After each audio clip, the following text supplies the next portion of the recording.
Singer yes Janaki తుది శ్వాస విడిచారు. వయోభారంతో ఇబ్బంది పడుతున్న జానకి గుండెపోటుకు గురై ఆస్పత్రిలో చికిత్స పొందుతూ కన్నుమూశారు. లెజెండరీ సింగర్ ఇక లేరనే విషయం తెలియడంతో సినీ ప్రపంచంలో విషాద ఛాయలు అలుముకున్నాయి.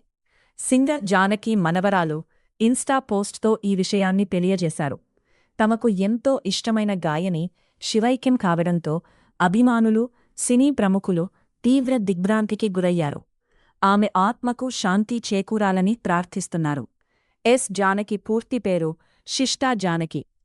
ఏప్రిల్ 23, 1938 గుంటూరు జిల్లాలోని రేపల్లెలో జన్మించారు.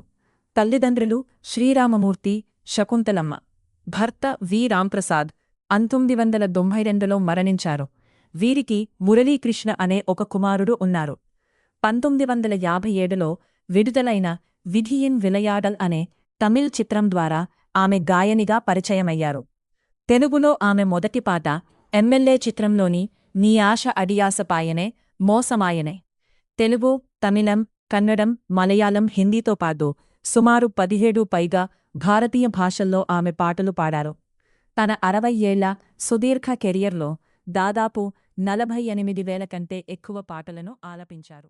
జానకి గారి పాటలు ఎప్పటికీ మన హృదయాల్లో మార్మోగుతూనే ఉంటాయి. ఆమె ఆత్మకు శాంతి చేకూరాలని కోరుకుందాం.